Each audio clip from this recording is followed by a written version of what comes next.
Good morning aspirants. આજે આપણે daily editorial એનાલિસિસના second વીકમાં છીએ. આજે આપણે 18 સપ્ટેમ્બરના ધ હિન્દુ અને ઇન્ડિયન એક્સપ્રેસના એડિટોરિયલ્સ ગુજરાતીમાં ડિસ્કસ કરશું. આપણે નવી સ્ટ્રેટેજી પ્રમાણે પહેલાં આપણે બધા જ એડિટોરિયલ્સના ઓવરવ્યૂ લેશું અને ત્યાર પછી ઇમ્પોર્ટન્ટ એડિટોરિયલ્સને એકદમ ડીપમાં સમજશું. આ મારી ટેલિગ્રામ ચેનલ છે @GPSC ગાઈડન્સ 91. અત્યારે એક બીજો પ્રોગ્રામ અમારો ડેઇલી આન્સર રાઇટિંગનો પણ શરૂ છે. આપ એમાં પણ જોડાઈ શકો છો. Let's begin the lecture. તો પહેલું એડિટોરિયલ છે act and friction on tribunal reforms act. સરકારે જે ટ્રિબ્યુનલ બનાવવાની હોય, નેશનલ ટ્રિબ્યુનલ, અપેલેટ ટ્રિબ્યુનલ, અલગ અલગ ટ્રિબ્યુનલ બનતી હોય, સેન્ટ્રલ એડમિનિસ્ટ્રેટિવ ટ્રિબ્યુનલ હોય કે નેશનલ ગ્રીન ટ્રિબ્યુનલ હોય, આ બધી ટ્રિબ્યુનલમાં કેવી રીતે ભરતી કરવી, આ બધાની સર્વિસના કન્ડિશન શું હશે, આ બાબતે સરકારે રિફોર્મ્સ લાવ્યા છે. તો એ સુપ્રીમ કોર્ટના ડાયરેક્શન સાથે ક્લેશ કરે છે. તો આ આર્ટિકલ આપણે ડિટેલમાં જોશું. નેક્સ્ટ આર્ટિકલ વિરાટ કોહલીની કેપ્ટન્સી ઉપર છે. એ ખાસ ઇમ્પોર્ટન્ટ નથી. ધ હિન્દુ ને ઇન્ડિયન એક્સપ્રેસ બેમાં એક એક આર્ટિકલ છે, સ્ટેપિંગ બેક અને પરફેક્ટ સ્ટ્રોક. તો બેમાં એક થોડું બેલેન્સ્ડ ક્રિટિસિઝમ છે અને થોડુંક કહેવામાં આવ્યું છે કે વિરાટ કોહલી કઈ રીતે કેપ્ટન્સી છોડે છે. આપણે એક્ઝામ પોઈન્ટ ઓફ વ્યૂથી બિલકુલ ઇમ્પોર્ટન્ટ નથી. થર્ડ આર્ટિકલ છે picking up the threads from the Afghan rubble, અને આ M.K. નારાયણે લખ્યું છે. ફોર્મર નેશનલ સિક્યોરિટી એડવાઇઝર હતા, એટલે એક થોડુંક સ્ટ્રેટેજિક પોઈન્ટ ઓફ વ્યૂથી સારું છે. બટ આપણે અફઘાનિસ્તાનના આગળના આર્ટિકલ્સમાં કવર કરી લીધેલા પોઈન્ટ છે કે ઇન્ડિયા શુડ ટ્રાય ઇનેબલિંગ કાબુલ્સ ન્યુટ્રાલિટી, કે ભાઈ કાબુલ અત્યારે એકદમ એક્સ્ટ્રીમિસ્ટ છે. આ લોકો બધા પાકિસ્તાનના લોકો જ મોટા ભાગના પ્રાઇમ મિનિસ્ટર્સ ગવર્મેન્ટમાં આવેલા છે. તો ઇન્ડિયાએ એફર્ટ નાખવા જોઈએ કે એક ન્યુટ્રલ સરકાર બને બધા રિપ્રેઝેન્ટેટિવ સાથે અને ઇન્ડિયાના હિતો જળવાઈ રહે. આ પ્રકારના ઇન્ડિયાએ એફર્ટ્સ કરવા જોઈએ એવું આ એડિટોરિયલમાં M.K. નારાયણ સર સૂચવે છે. નેક્સ્ટ એડિટોરિયલ છે a dark cloud in Kerala sky of communal harmony. થોડુંક પોલિટિકલી મોટિવેટેડ આર્ટિકલ છે, બટ હેટ સ્પીચને લગતું છે અને ધ્યાનમાં લેવા જેવા મુદ્દા એ છે કે હેટ સ્પીચને અલાઉ ના કરવા જોઈએ. કે કોઈ પણ જે રિલિજિયસ કોમ્યુનિટીના લીડર હોય એ લોકોએ થોડીક સભ્યતા જાળવવી જોઈએ અને જ્યારે એક પ્લેટફોર્મ પરથી બોલતા હોય, જ્યારે એમના અનુયાયીઓ લાખોની સંખ્યામાં હોય, એટલે એ એમનાથી બોલાયેલા નાના નાના શબ્દો પણ ક્યારેક આ લાખો લોકોના મનમાં આગ ફેલાવી શકતા હોય છે અને હિંસા ઉત્પન્ન થતી હોય છે. તો કેરેલામાં કોમ્યુનલ વાયોલન્સ આવી રીતે થઈ શકે છે કારણ કે ત્યાં શું બધા રિલિજનના લોકો આવી રીતે રહેતા હોય છે અને ત્યાં નાના નાના ક્લેસીસ થતા હોય છે. હવે ક્યારેક નાના ક્લેસીસ વચ્ચે કોઈ મોટા કોમ્યુનિટીના લીડર આવું કંઈ બોલી દે અને હિંસા ભડકી ઉઠે તો જવાબદારી કોની? એટલે ઓથર એવું કહે છે કે આ લોકોએ થોડીક જવાબદારીપૂર્વક બોલવું જોઈએ અને જે કોમ્યુનલ આપણું ફેબ્રિક છે આપણા દેશનું એ જળવાઈ રહે એવા પ્રયત્ન કરવા જોઈએ. નેક્સ્ટ આર્ટિકલ ઇમ્પોર્ટન્ટ છે ડેટ વેઇટ. બેડ બેંક્સ ઉપરનો આર્ટિકલ છે કે બેડ બેંક્સ એટલે શું, આપણે બહુ ડીપમાં સમજશું. ઇકોનોમિક્સને લગતો ઇમ્પોર્ટન્ટ આર્ટિકલ છે, એસેટ રિકન્સ્ટ્રક્શનના પોઈન્ટ્સ છે. It is a very important article. Next article છે new horizon on Australia UK exercise. આપણે ગઈકાલના એડિટોરિયલમાં જ આના વિશે ચર્ચા કરી હતી કે ઓસ્ટ્રેલિયા અને યુકે ઇન્ડો પેસિફિકમાં એક્સરસાઇઝ કરે છે. આ વર્ષથી એમની સાથે અમેરિકા પણ જોડાવાનું છે. તો આ ક્વોડ જે છે આપણું ઓસ્ટ્રેલિયા, જાપાન, ઇન્ડિયા અને યુએસનું જે નેટવર્ક એના હિતોની સાથે અલાઇન્ડ છે. અને આ મેઇન ઓબ્જેક્ટિવ શું છે કે ચાઇનાની ગ્રોથને રોકવું. કે ભાઈ ચાઇના જે સાઉથ ચાઇના સીમાં દાદાગીરી કરે છે એવી પેસિફિક ઓશિયનમાં દાદાગીરી ના કરવું જોઈએ, એની માટેના અગમચેતીના પગલા સ્વરૂપેની આ એક્સરસાઇઝ છે. નેક્સ્ટ એડિટોરિયલ એ ઇમ્પોર્ટન્ટ છે a job to do. Unemployment ઉપર છે અને સેન્ટર ઓફ મોનિટરિંગ ઇન્ડિયન ઇકોનોમીના MD પોતે લખેલું છે, જેમને આંકડાઓની બહુ વિશેષ માહિતી હોય. તો આ બાબતે અનએમ્પ્લોયમેન્ટ વિશે કહે છે, કમ્પેર કરે છે ઇન્ડિયાના આ મહિનાના અનએમ્પ્લોયમેન્ટ છેલ્લા 4-5 મહિના સાથે, અને પછી કહે છે કે શું પ્રોબ્લેમ છે અને આપણે શું કરી શકીએ.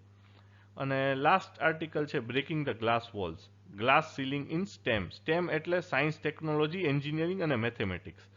ગ્લાસ સીલિંગ એટલે કે જે મહિલાઓ હોય એ મહિલાઓ એક હદથી વધુ કોઈ પણ ઇન્ડસ્ટ્રીમાં ગ્રો નથી કરતી. કે ભાઈ CEO લેવલની પોઝિશન કે બોર્ડ ઓફ ડિરેક્ટરની પોઝિશન એમને અમુક જગ્યાએ નથી આપતા, તો એને ગ્લાસ સીલિંગ કહેવાય.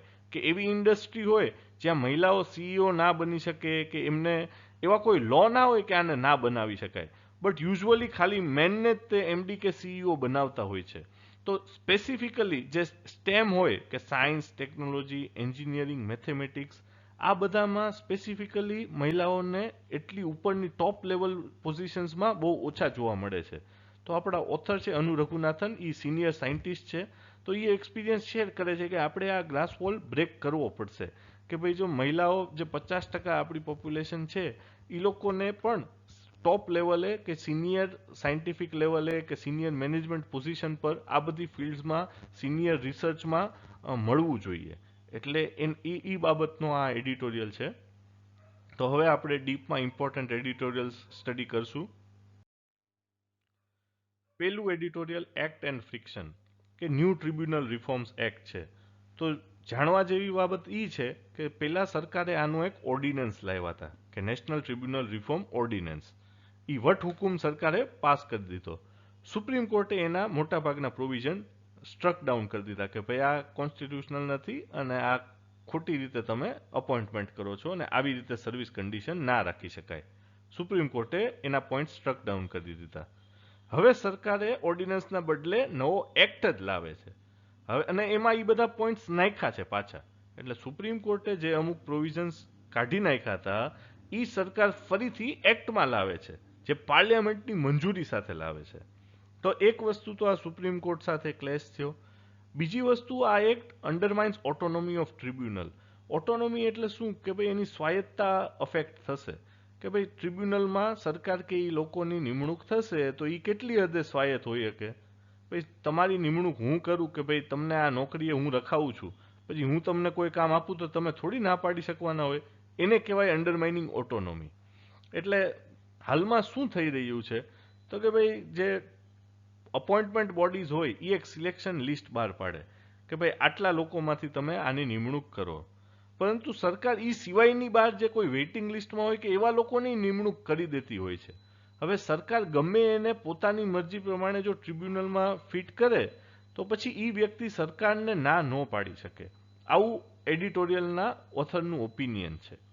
બીજી વસ્તુ શું છે કે સુપ્રીમ કોર્ટે કીધું છે આ બાબતે રિપીટેડલી કે ભાઈ સરકારે આ ના કરવું જોઈએ, આના માટે એક અલગથી નેશનલ ટ્રિબ્યુનલ કમિશન બનાવો, એના માટે ક્વોલિફિકેશન નક્કી કરો, ક્વોલિફાઈડ પર્સન્સને બેસાડો અને આ લોકો પાસેથી ટ્રિબ્યુનલની નિમણૂક કરાવો અને એ લોકો પાસે એનું ઇવેલ્યુએશન પણ કરાવો.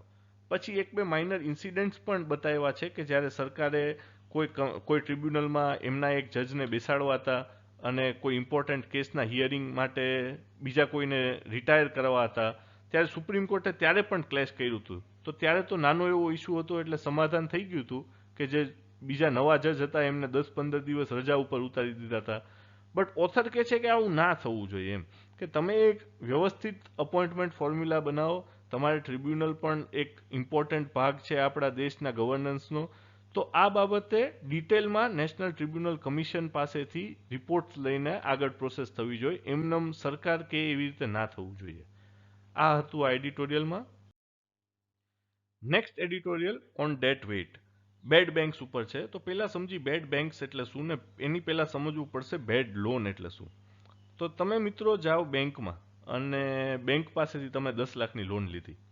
હવે તમારા બીજા કોઈ ફ્રેન્ડે 10 લાખની લોન લીધી. હવે તમારી સ્થિતિ થોડીક સારી છે અને તમે બેંકમાં જે 10 લાખની લોન ધંધા માટે લીધી હતી એ ધંધો ચાલ્યો અને તમે લોન રીપે કરી દીધી. ભાઈ તમારા મિત્રની સ્થિતિ સારી નથી, એને જે 10 લાખ બિઝનેસમાં ઇન્વેસ્ટ કર્યા હતા એ બિઝનેસ ડૂબી ગયો. તો હવે એ 10 લાખ કેવી રીતે પાછા આપશે? તો બે રીતે પાછા આપીએ કે એક તો ક્યાંક બીજેથી લોન લે, પણ હવે એને બીજે લોન મળે નહીં કારણ કે એની ક્રેડિટ શીટ ખરાબ થઈ ગઈ કે આ 10 લાખની લોન લીધી ને હજી સુધી ચૂકવી નથી. એટલે એ શું કરે, બેંક પાસે જાય કે ભાઈ મેં 10 લાખ નાખ્યા હતા એમાંથી અત્યારે તો મારી પાસે 2 લાખ જ રહ્યા છે, 8 લાખનું નુકસાન થયું છે, પણ તમે મને બીજા 5 લાખ આપો તો હું થોડુંક રિસ્ટ્રક્ચર કરીને મારું બિઝનેસ બેઠું કરી દઉં અને ત્યાર પછી તમને ધીરે ધીરે કરીને હપ્તે ચૂકવી દઈશ. હવે બેંક પાસે બે ઓપ્શન છે. એક તો નાઈ નાખવાનું 10 લાખનું, કારણ કે આ માણસ તો બેંકરપ્ટ થઈ ગયો છે, એની પાસે તો 2 લાખ માંડ વધ્યા છે, એટલે આ 2 લાખ રિકવર કરીને બેંક એનો કેસ ક્લોઝ કરી શકે. કાં તો પછી બેંક બીજી 5 લાખની લોન આપે અને એનામાં થોડુંક ઇન્વેસ્ટ કરે કે હા ભાઈ તારામાં અમને ફેથ છે કે ભાઈ તું સારો માણસ છો, તે હાથે કરીને ડિફોલ્ટ નહોતો કર્યો, તો હવે 5 લાખ બીજા આપ્યા. હવે માની લો ઈ સક્સેસ ના ગયું તો હવે બેંકને શું કરવાનું? 15 લાખનો લોસ તો ગયો બેંકને. તો આ બેંક જ્યારે એને રાઇટ ઓફ કરી નાખે, રાઇટ ઓફ એટલે નાઈ નાખ્યું કે હવે આ રૂપિયા પાછા નહીં આવે, કાં તો પછી સ્ટ્રેસ્ડ એસેટ બને, કાં નોન પરફોર્મિંગ એસેટ બને કે ભાઈ 9 મહિના કે 12 મહિના સુધી એની પાસેથી કોઈ ઇન્ટરેસ્ટ આવતું જ નથી. તો હવે આવા બધા લોન્સનું શું કરવાનું? પહેલા તો આ લોન બેડ લોન કહેવાય કે હવે ભાઈ આનું કંઈ આવશે નહીં. તો આવી બેંકે કરોડોની સંખ્યામાં લોન આપી છે, મેઇનલી પબ્લિક સેક્ટર બેંક, આપણી એસબીઆઈ, બરાબર. તો હવે આ બેડ લોન્સનું શું થશે? તો હવે બધા થિંકર્સ ભેગા થયા કે આ બેડ લોનનું શું કરી શકાય. તો એક કન્સેપ્ટ આવ્યો એસેટ રિકન્સ્ટ્રક્શન કંપની. તો એસેટ રિકન્સ્ટ્રક્શન કંપની એટલે શું કે ભાઈ બેંક છે એસબીઆઈ, હવે હું એક કંપની ખોલું એસેટ રિકન્સ્ટ્રક્શન કંપની, હું એસબીઆઈને કહું કે આવા તમે કેટલાને આપ્યા છે, તો એસબીઆઈ મને એક યાદી આપે કે આવા 100 જણાને અમે 15 લાખ આપ્યા છે અને કુલ 15 કરોડની આ બેડ લોન્સ છે. હું એસબીઆઈને કહું કે આમાંથી તમને કંઈ લાગે છે કંઈ આવશે, તો એસબીઆઈ કે ના મને તો લાગતું નથી કંઈ આવે. તો હવે હું એસબીઆઈને એમ કહું હું તમને 1 કરોડ રૂપિયા આપું, તમે મને આ 15 કરોડની આ લોન્સ છે ને આ રિકવરીનો રાઇટ્સ આપો. એટલે હવે એસબીઆઈ આ 15 કરોડ ભૂલી જવાના. એસબીઆઈને તો અમથાઈ રૂપિયા મળે એવું હતું નહીં, કારણ કે આ લોકો કંઈ આપે એવી સ્થિતિમાં હતા નહીં. હું એસબીઆઈને 1 કરોડ આપું અને આ બધા લોન્સ ખરીદી લઉં. હવે આ બધાની વસૂલીની રાઇટ મારી, જે અત્યારે થઈ રહ્યું છે. હવે અત્યારે રિસન્ટલી બધી વસૂલીની જે તમે સાંભળતા હશો કે ભાઈ બેંકે આને વસૂલીનું આપ્યું અને વસૂલીનું આપ્યું, એનું સુધરેલું નામ એટલે એસેટ રિકન્સ્ટ્રક્શન કંપની. એટલે હવે આ એસેટ રિકન્સ્ટ્રક્શન કંપની શું કરે કે ભાઈ 1 કરોડમાં એસબીઆઈ પાસેથી તો બધી લોન ખરીદી લીધી, હવે આ લોન્સની વસૂલીના રાઇટ અને એ કંપનીની જે તે કંપનીના મેનેજમેન્ટ રાઇટ્સ મારા થાય. એટલે હવે હું એક ભાઈ પાસે જાઉં, તમારા મિત્ર પાસે, કે ભાઈ તારે 15 લાખ દેવાના છે, હવે શું કરી મને નથી ખબર, તારે 15 લાખ આપવાના થાય. તો ઓલો કહે કે સાહેબ જો આ ધંધો કર્યો તો ના ઉઠી ગયું છે, એટલે હું એને કહું કે આ 1 કરોડમાંથી બીજા 2 લાખ તારા અને આની હું મોનિટરિંગ કરીશ. હવે વસ્તુ પ્રોબ્લેમ શું હતી? મોનિટરિંગ નહોતું થતું. બેંક 10 લાખ દઈને હાથ ઊંચા કરી દેતું હતું, પણ હવે હું એક પ્રાઇવેટ ઇન્ડિવિજ્યુઅલ છું. હવે મેં આ ધંધામાં 1 કરોડ એસબીઆઈને આપ્યા છે, એટલે મારે સામે 1 કરોડથી તો વધુ રિસીવ કરવાના. એટલે મારે એટલીસ્ટ આ 100 જણાના મેં લોન ખરીદા એમાંથી 10 જણા પાસેથી તો પૈસા પાછા લેવા જ પડશે, તો મને 1 કરોડના 1.5 કરોડ થાય, તો મારો ધંધો હાલે. એટલે આ એસેટ રિકન્સ્ટ્રક્શન કંપની શું કરે? પ્રાઇવેટ અટેન્શન આપે. એક જેને પાસેથી લોન લીધી છે ને એકની પાછળ પડી જશે કે ભાઈ લાવ રૂપિયા, શું થયું રૂપિયાનું, આજે શું કર્યું તમે, આજે કેટલો રેવન્યુ જનરેટ કર્યો, અને એનાથી એ લોકો ડેફિનેટલી રિકવર કરાવી લેતા હોય છે, અને આવી રીતે એસેટ રિકન્સ્ટ્રક્શન કંપની બને. તો હવે બધા થિંકર્સ ભેગા થયા કે આ તો નાના લેવલે થતું હતું. તો હવે લાખ કરોડની વાત આવે કે ભાઈ 2 લાખ કરોડના સ્ટ્રેસ લોન છે આપણા ભારતની બેંક્સ પાસે, તો 1 લાખ કરોડ જેટલા રૂપિયા તો કોણ આપી શકે? તો કે એ તો સરકાર સિવાય કોઈ પાસે હોય નહીં. એટલે ગવર્મેન્ટે 30,600 કરોડની એક કંપની બનાવી કે અમે તમને 30,600 કરોડ આપશું, પછી આ 2 લાખ કરોડના જેટલા રિકવર થાય એ અમારા. એટલે હવે એનું નામ આપ્યું છે national asset reconstruction company limited, NARCL. But હકીકતમાં આ એક પ્રકારની બેડ બેંક છે કે ભાઈ જેટલી બેડ લોન છે એ બધી આમાં ભેગી કરવાની છે. તો આ તમને ઓવરવ્યૂ આપ્યો કે બેડ બેંક શું છે, અને જો કોઈ સવાલ આવે તો સવાલમાં ક્યાંય બેડ બેંક એવું લખેલું ના હોય, સવાલમાં લખેલું આ જ હશે, national asset reconstruction company limited. તો હવે ઓથર એમ કે છે કે ભાઈ આ national asset reconstruction company limited છે એને જે ડીલ કરી કે ભાઈ 30,600 કરોડ કે આટલા રૂપિયામાં અમે તમને આપશું, એમાંથી 15% એ કેશ આપશે અને 85% રિસીટમાં ધીરે ધીરે કરીને આપણે અલગ અલગ એફડી ને આરડી ને એવું કંઈક કરશે. પણ આ 15% કેશ જે જશે ને બેંક્સમાં, એના લીધે કેશ ફ્લો ઇન્ક્રીઝ થશે. ભાઈ અત્યારે ભારત દેશમાં શું છે કે કેશ એટલો સર્ક્યુલેટ નહોતો થતો આ પોસ્ટ કોવિડ ટાઈમ્સ, તો આ મચ નીડેડ કેશ આવશે. બધી બેંક્સ પાસે કેશ આવશે એટલે એ બધા કસ્ટમર્સને આપશે તો કસ્ટમર વાપરશે અને આખી સાયકલ ફરશે. તો આ દેશ માટે સારું થશે. બટ આના ડ્રોબેક્સમાં શું છે કે ભાઈ ડિફિકલ્ટ ટુ ગોજ ઇટ સીલ્ડ, કારણ કે હવે કોણ ખરીદે છે? સરકાર. હવે સરકાર ખરીદે તો સરકારના કર્મચારીઓ કે અધિકારીઓ જો આટલો અંગત રસ નહીં લે જે નાની એસેટ રિકન્સ્ટ્રક્શન કંપનીવાળા લે છે, તો આ 2 લાખ કરોડનું સરકારે નાઈ નાખવું પડશે. એટલે સરકારે જે 30,600 કરોડ આપ્યા એ એક પ્રકારના દાન થશે બેંકને. ફાયદો ક્યારે થાય? જ્યારે સરકારના અધિકારીઓ અને સરકારના કર્મચારીઓ આ લોકો પાસે હાથ ધોઈને પડી જાય કે હાલો ભાઈ અમે તમને આટલાની લોન આપી હતી જે તે સમયે, શું થયું આનું, લાવો તો હવે રિકવરી કરવાની થાય છે. રોજ પાછળ પડે કે ભાઈ તારે ધંધો સમો કરવા માટે થોડીક લોન જોતી હોય તો કે પાછી, પણ અમે માથે રહીને ઉઘરાવશું. આવું સરકારે કરવું પડે. આવું સરકાર જો કરશે તો આ ફાયદો થશે. બાકી આનામાંથી કેટલા રૂપિયા આવશે એ કંઈ નક્કી નહીં, કદાચ કાંઈ ના આવે એવું બને કે ભાઈ ઓલા સાવ નાઈ નાખ્યું ને બેંકરપ્સી નોંધાવી દીધી કે આઈ એમ ઇન્સોલ્વન્ટ, તો પૈસા ક્યાંથી રિકવર કરશો? તો આવા સંજોગોમાં એની yieldતમારે આમ રિકવર કરવી થોડી અઘરી બને છે. તો ઓથર એમ કહે છે સોલ્યુશન શું હોઈ શકે? સોલ્યુશન બેન્કિંગ રિફોર્મ હોય કે તમે પહેલા સ્ટેજે બેડ લોન આપવાનું જ બંધ કરો ને. બેડ લોનનું સોલ્યુશન શું કામ ગોતો છો? Prevention is better than cure. કે ભાઈ બેંક્સને એવું શીખવાડો કે ભાઈ આવા કસ્ટમર હોય કે સાવ આવી ખરાબ સ્થિતિ છે કે તમને ખબર છે કે આ ખોટો ધંધો કરે છે કે ભાઈ કોઈ સારો ઇન્ડસ્ટ્રી નથી, 10 લાખમાં તમને ખબર છે કે આ 10 લાખની લોન આપી હતી ને આ હાવ નાઈ નાખ્યું છે, તો આને બીજા 5 લાખની લોન એમનેમ ના દેવાય, થોડા ક્રેડેન્શિયલ જોવા જોઈએ. બેંક્સ એમનેમ લોન આપી દે છે, એના લીધે આ પ્રોબ્લેમ્સ ઊભો થયો છે. તો આ રીતે ઓથર આ આર્ટિકલમાં ડેટ વેઇટના આર્ટિકલમાં બેડ લોન્સ વિશે ચર્ચા કરે છે.